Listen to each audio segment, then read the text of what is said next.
Assalamualaikum warahmatullahi wabarakatuh. Apa kabar anak-anak? Semoga kita semuanya sehat, bahagia, dan dalam lindungan Allah Subhanahu wa Ta'ala. Sebelum pembelajaran hari ini kita mulai, marilah kita berdoa terlebih dahulu. Bismillahirrahmanirrahim. Subhanakallahumma Rabbana la ilma lana illa ma 'allamtana innaka antal alimul hakim wa tub 'alaina innaka antat tawwabur rahim wa taqabbal minna innaka antas samiul alim wa 'allimna min ladunka ilman nafi'a ya dzal jalali wal ikram. Allahumma aftah lana hikmataka wa ansyur 'alaina rahmataka ya dzal jalali wal ikram.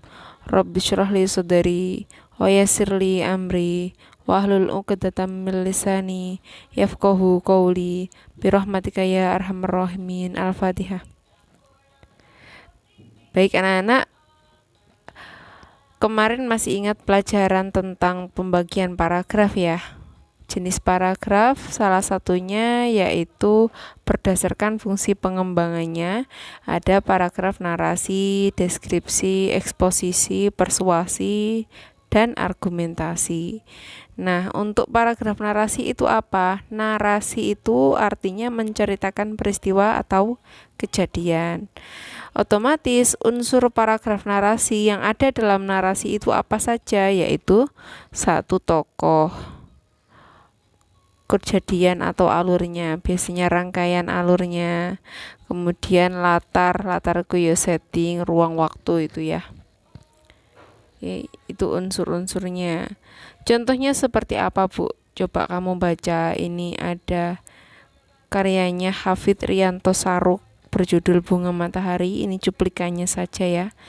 Aku mengangguk tidak mengerti meski dalam sanubariku bertanya-tanya apa sebenarnya yang dia inginkan dari bunga matahari ini. Tidak disangka orang itu menghilang ketika aku sedang mengamati bunga yang dia berikan padaku. Aku terperangah, baru kali ini aku melihat seorang pengemis tua dapat menghilang. Hati kecilku berkata, benarkah kakek itu seorang malaikat yang diutus oleh Allah untuk menyelamatkan bangsa ini? Atau mungkin untuk membinasakan bangsa ini? Karena penghuninya kini sudah banyak yang lupa pada Tuhannya, Sang Maha Pengasih dan Pemberi. Seperti itu. Itu kan sebuah cerita, kayak cerita gitu ya. Jadi tokohnya siapa aku? Orang tua itu, kan kayak gitu, pengemis tua, orang tua itu ya. Terus latarnya kayak gimana, terus alurnya kayak gimana, itu contoh dari narasi. Jadi unsur-unsur narasi itu ada itunya, ada tokohnya, ada latarnya, ada alurnya. Jenis narasi itu banyak, Rek. Ada yang narasi fiksi kayak dongeng, cerpen, novel. Jeneng fiksi ku ya khayalan. Lah nek narasi non fiksi iku biografi, kisah perjalanan, iku cerita tapi asli. Non fiksi iku asli, kenyataan. Jadi kalau biografi itu nggak bisa dikarang, ngawur, kudu temenan, ngono rek ya. Lanjut, langkah membuat paragraf narasi iku kan memuat tokoh, alur, latar. Nah, penentuan tema dulu, temanya tentang apa. Terus kalian mengumpulkan bahan, kemudian buat gagasan penjelas, kemudian penyusunan kerangka, mengembangkan kerangka tersebut. Setelah itu kamu baca ulang, kalau udah dibaca semuanya, baru kamu sunting, iki kurangi opo, salahin ndi, diperbaiki, kayak gitu ya. Caranya membuat paragraf narasi. Kalau dosen saya dulu malah wis toko tulisan apa sing tok ilingi, kok baru diwaca ulang. Karena kadang-kadang kita kalau nulis itu kelupaan gitu ya, kurang opo, oh iya sih iki gitu. Tapi ditulis dhisik, lek gak ditulis lali biasa. Itu saya. Barangkali ada yang sama kayak saya ya. Lanjut paragraf deskripsi. Coba kalian lihat ini contohnya. Pohon-pohon kelapa itu tumbuh di tanah lereng di antara pepohonan lain yang rapat dan rimbun. Kemiringan lereng membuat pemandangan seberang lembah itu seperti lukisan alam raya gaya klasik Bali yang terpapar di dinding langit. Kamu pernah ke Bali tah? Apa dengan cukup melihat ini aja, membaca ini aja, mendengarkan ini aja kamu kebayang-bayang enek pohon kelapa tumbuh di lereng, di tanah lereng di antara pepohonan lain yang rapat dan rimbun. Koyo opo itu? Iya. Iya. Rek, sponsor rek.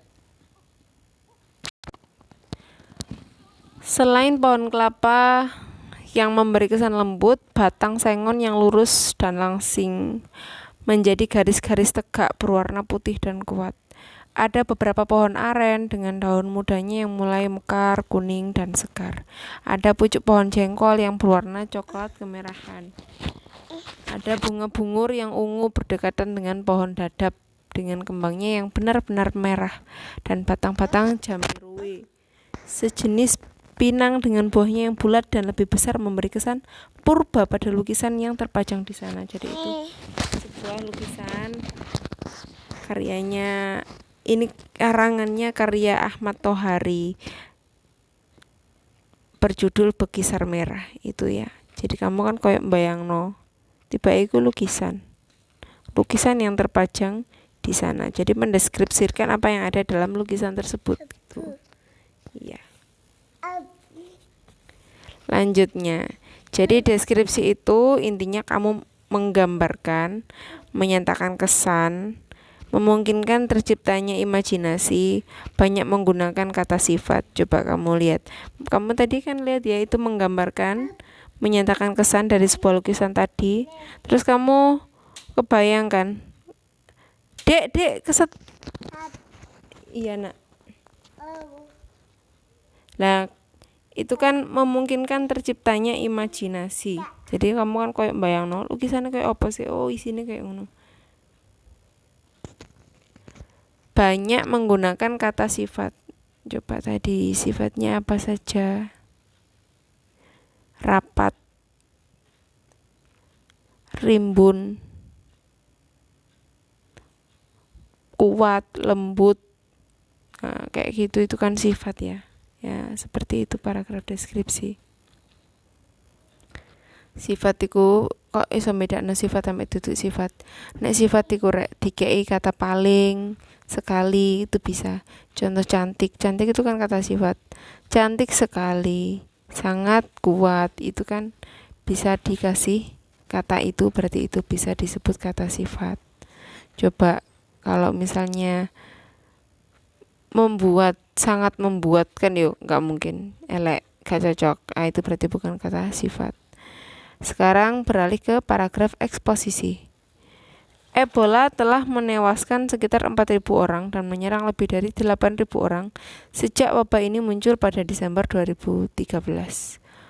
Ini sumbernya Kompas. Nah, yang seperti ini biasanya paragraf eksposisi gitu nggih.